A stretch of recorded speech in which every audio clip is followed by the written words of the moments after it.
Hi everyone, welcome back to my channel UPSC is easy. We're going to continue with chapter Advent of Europeans from Spectrum. हमने last lecture में देखा that Portuguese जो है they lost favour with Mughals. उसका reason क्या था और उस वक्त सिचुएशन क्या थी वो हम देख लेते हैं. 1608 में captain William Hawkins, important name to remember, अपनी शिप हेक्टर के साथ सूरत आते हैं. अपने साथ वो जेम्स वन जो कि किंग ऑफ इंग्लैंड है उनका लेटर लेकर आते हैं, जो कि जहांगीर से रिक्वेस्ट कर रहे होते हैं for permission for English to do trade in India. Father Pinheiro और जो बाकी के पोर्चुगीज अथॉरिटीज़ हैं वो अपना बेस्ट ट्राई करते हैं कि हॉकिंस जो है वो जहांगीर के कोर्ट तक पहुंच ही ना पाए, लेकिन इस चीज़ में वो सक्सेसफुल नहीं होते हैं. जो जहांगीर हैं वो एक्चुअली में एक्सेप्ट कर लेते हैं हॉकिंस के गिफ्ट्स जो कि हॉकिंस उनके लिए लाए होते हैं, और हॉकिंस को इन रिटर्न एक फेवरेबल रिसेप्शन मिलता है इन 1609.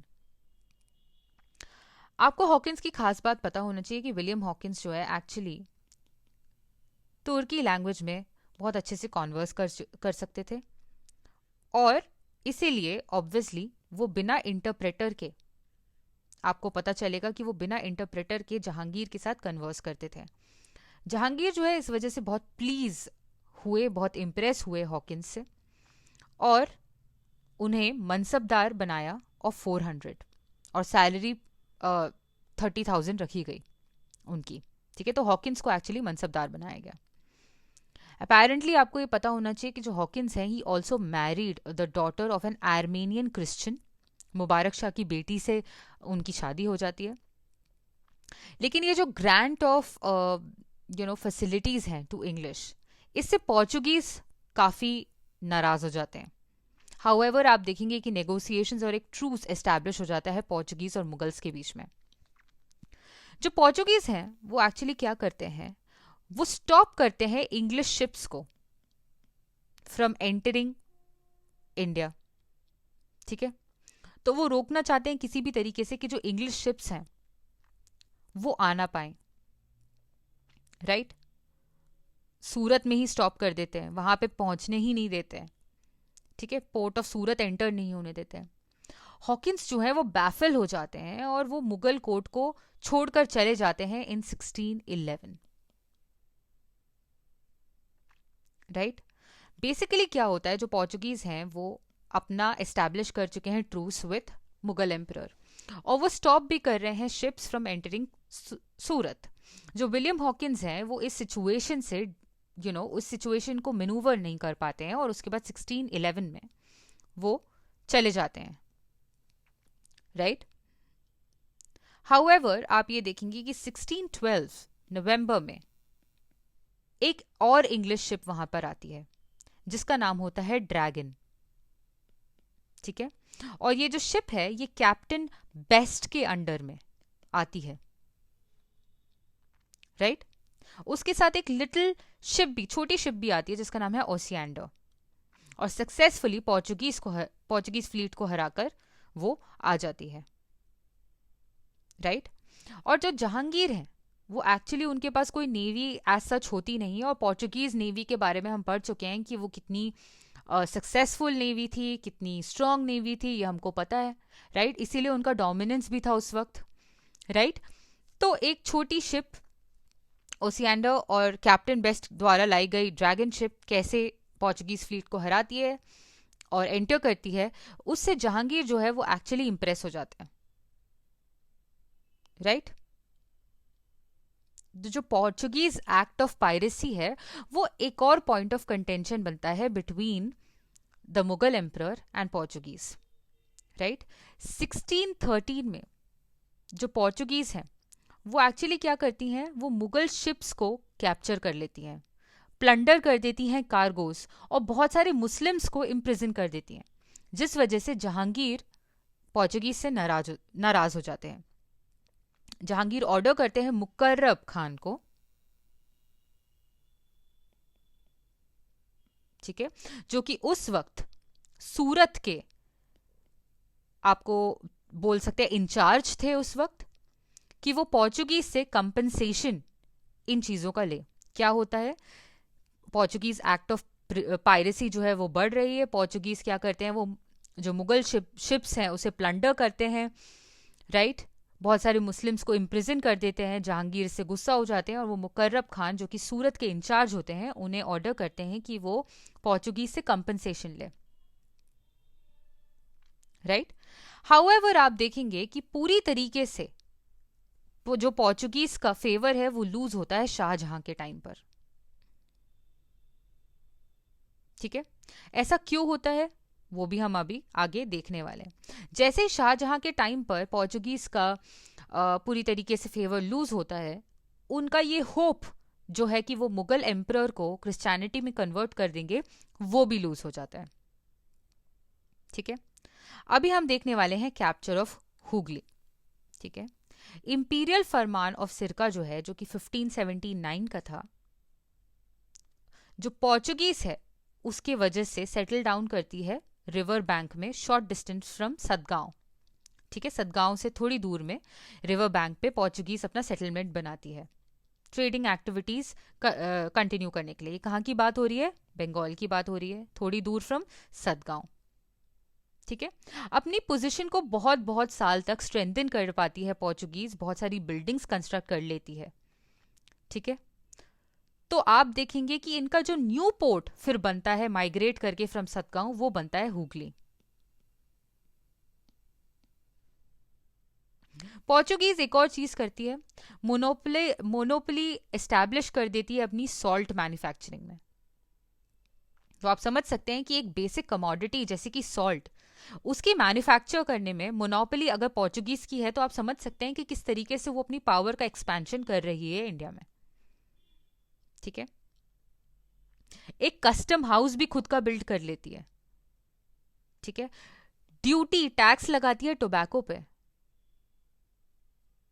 राइट, क्योंकि ये इंपॉर्टेंट आर्टिकल था of trade during the 17th century.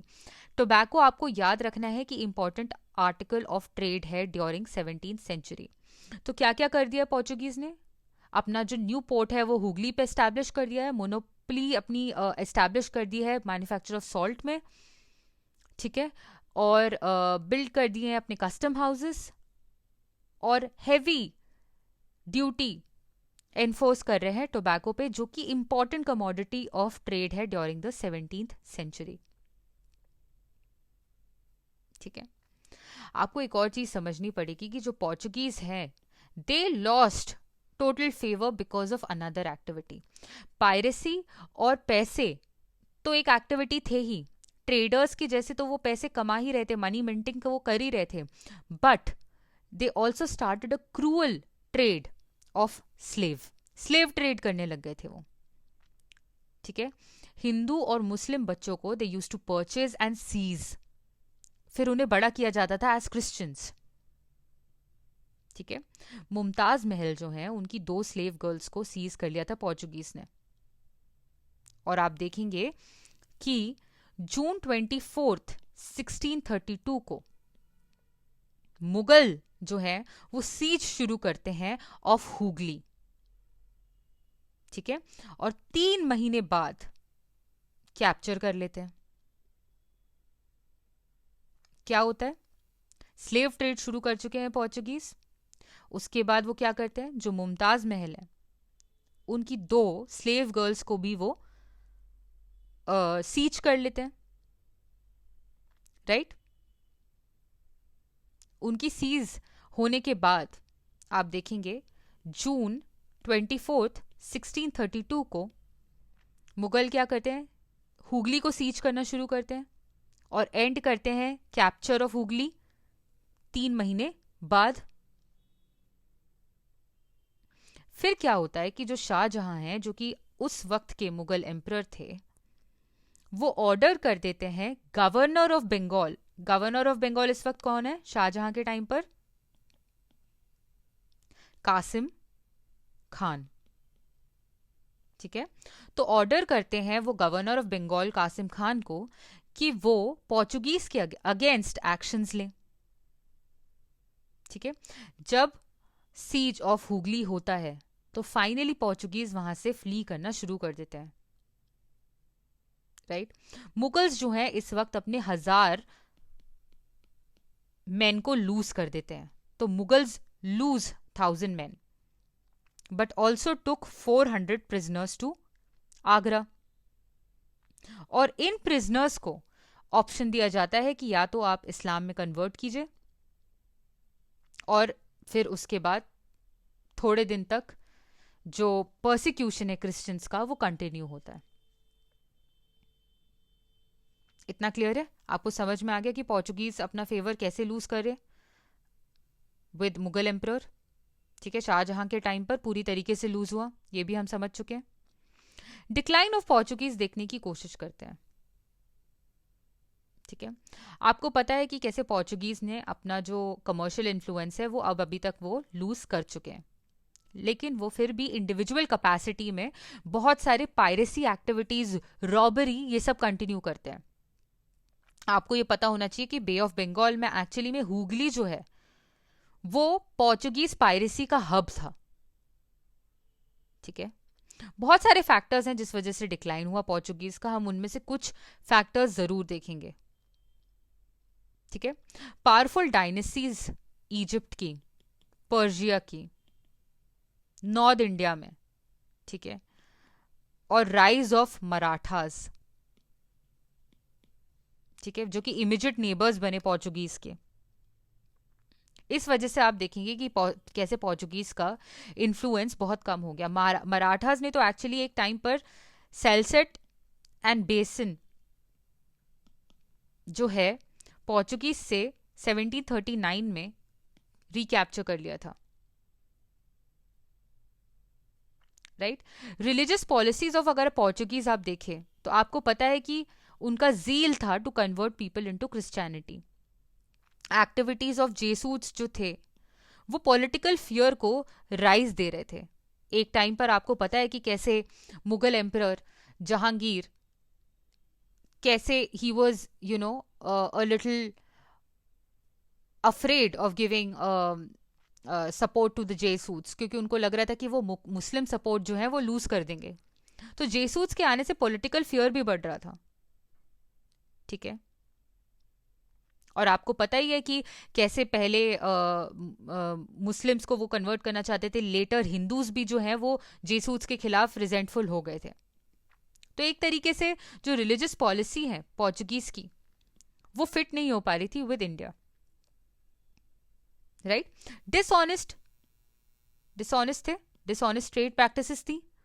ठीक है, स्ट्रॉन्ग रिएक्शन हुआ उसकी वजह से। सी पायरेट्स, राइट, पायरेसी उन्होंने शुरू की जिस वजह से सी पायरेट्स का उनको टैग मिला। राइट, वायलेंस चूज करते थे, काफी एरोगेंट थे, सीधे जो लीडर्स हैं जो उस वक्त किंग्स थे उनको बोल देते थे कि आप दूसरे किसी के साथ ट्रेड मत कीजिए।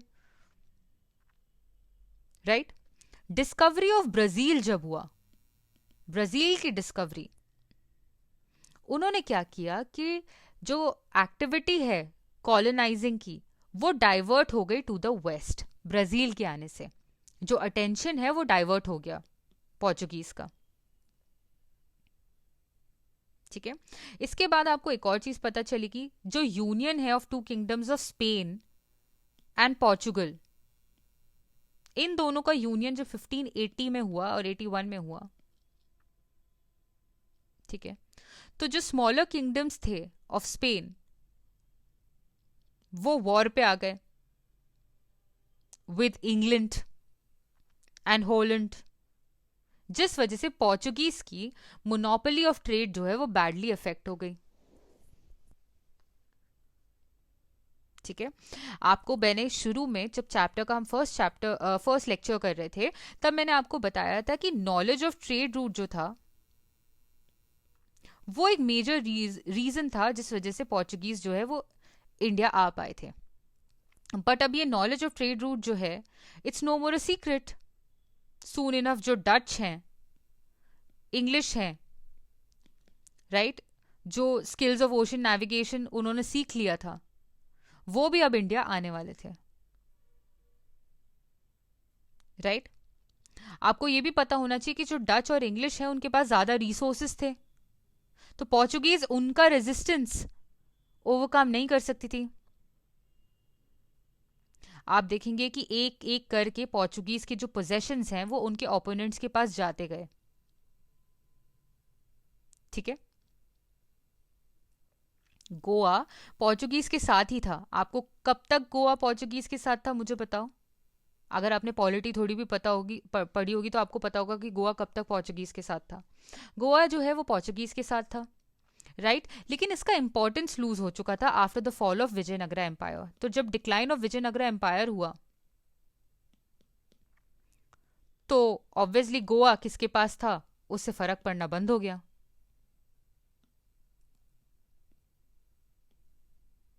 राइट। जो स्पाइस ट्रेड है वो अब डच के अंदर आ गया, ठीक है। और जो गोवा है उसे सुपरसीड कर लिया ब्राजील ने as economic centre of overseas empire of Portugal, right. और आपको यह भी पता चलेगा कि 1683 में मराठास ने कैसे इन्वेड किया गोवा। तो मराठास ने एक तरीके से जो पोर्चुगीज की पावर है वो चेक कर दी, ठीक है। उसकी इंक्रीजिंग पावर्स को चेक किया मराठास ने, और इंक्रीजिंग पावर्स को क्या चेक किया, एक तरीके से खत्म ही कर दिया। डिक्लाइन ऑफ पोर्चुगीज हो गया यहां पे,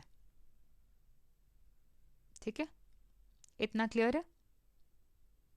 इसके पहले कि हम कुछ मेजर डेट्स देखें, चलो हम डेट्स देख लेते हैं। 1510 में क्या हुआ, अल्बकर्की, अल्फोंसो अल्बकर्की ने, जो कि पोर्चुगीज गवर्नर थे, उन्होंने कैप्चर कर लिया क्या, गोवा फ्रॉम बीजापुर। 1530 में क्या हुआ, declaration of Goa as Portuguese capital. 1535 में क्या हुआ, सब्जुगेशन ऑफ ड्यू। 1559 पे कैप्चर दमन, राइट। 1596 में ऑस्टर ऑफ पोर्चुगीज, आउस्टर हो गए Portuguese by Dutch from South East Asia. Basically Dutch है, उन्होंने आउस्ट कर दिया पोर्चुगीज को from South East Asia in 1596। 1612 में क्या हुआ यहां पे देखो, 1612 में loss of Surat to English के पास चला गया सूरत। 1663 में Dutch win all Portuguese forts on Malabar coast and oust Portuguese, ठीक है। इंपॉर्टेंट है, मुझे पता है कि आपको 1510 से लेके 1535 तक पता होगा। उसके बाद दमन का कैप्चर हुआ, ये आपको पता होना चाहिए 59 में। 96 में जो है डच ने साउथ ईस्ट एशिया से पोर्चुगीज को आउस्ट कर दिया। 1612 में जो सूरत है वो इंग्लिश के पास चला गया। 1663 में आपको पता होना चाहिए कि मलाबार कोस्ट में जितने भी पोर्चुगीज फोर्ट थे वो डच ने ले लिए और पोर्चुगीज को यहां से भी बाहर कर दिया, आउस्ट कर दिया। इतना क्लियर है। Before we move on to the next power which is the Dutch और Dutch settlement, we will see about the significance. Significance क्या था पोर्चुगीज का, ठीक है। पोर्चुगीज के आने से आप देखेंगे दो चीजें हुई। सबसे पहले आप बोल सकते हो कि यूरोपियन एरा शुरू होना, ठीक है। And second, emergence of naval power, very important, right. Okay, Portuguese जो शिप्स थी, मैंने आपको बताया है पोर्चुगीज शिप्स के ऊपर कैनन्स होते थे, ठीक है, राइट। इस वजह से ये फर्स्ट स्टेप था उनका to gain monopoly over trade, ठीक है। क्योंकि उनके पास एक्चुअल थ्रेट वो दे सकते थे, एक्चुअल यूज ऑफ फोर्स वो यूज कर सकते थे। और इस वक्त सी से ही ऑलमोस्ट सारे, जो आप देखेंगे सी से ऑलमोस्ट नहीं, सी से ही सारे ट्रेड्स होते थे, राइट। पोर्चुगीज की एक और जो हमने बात देखी थी वो ये थी कि वो अबाइड करते थे सिर्फ खुद के रूल्स, दूसरों के रूल्स के साथ वो अबाइड नहीं करते थे, राइट। और जैसे ही वो आए थे तो उनका क्लियर इंटेंशन था, उनको अपनी स्ट्रेटेजिक पोजीशन बनानी थी इंडियन ओशन में, उन्हें एक्सक्लूड करना था अपने कंपेटिटर्स स्पेशली अरब्स को, ठीक है, राइट। एक और, अभी तो हमने सी की बात कर ली और हमने शिप्स देख ली है, कैनन्स देख लिए, नेवल पावर देख ली। 16th सेंचुरी की अगर आप बात करेंगे, मलाबार, तो पोर्चुगीज ने यहां पे मिलिट्री इनोवेशन भी दिखाया। किस फॉर्म में दिखाया? बॉडी आर्मर्स यूज करते थे, मैच लॉक मेन यूज करते थे। इसको आप you can search it on the search it, Google के इमेजेस जाके देखो, match lock main, body armours जो कि पोर्चुगीज यूज कर रहे थे, ठीक है। Guns were landed from the ships, right. जो मुगल्स ने बाद में यूज करनी शुरू की फील्ड गन्स, ठीक है, आर्टिलरी ऑफ स्टिरिप, ये सब जो है पोर्चुगीज की वजह से वो इंस्पायर होके उन्होंने शुरू किया था यूज करना। ओके एक और इंपॉर्टेंट जो मिलिट्री इनोवेशन पोर्चुगीज ने कंट्रीब्यूट किया जिसका, वो था ऑनशोर में ड्रिलिंग ग्रुप्स ऑफ इन्फेंट्री।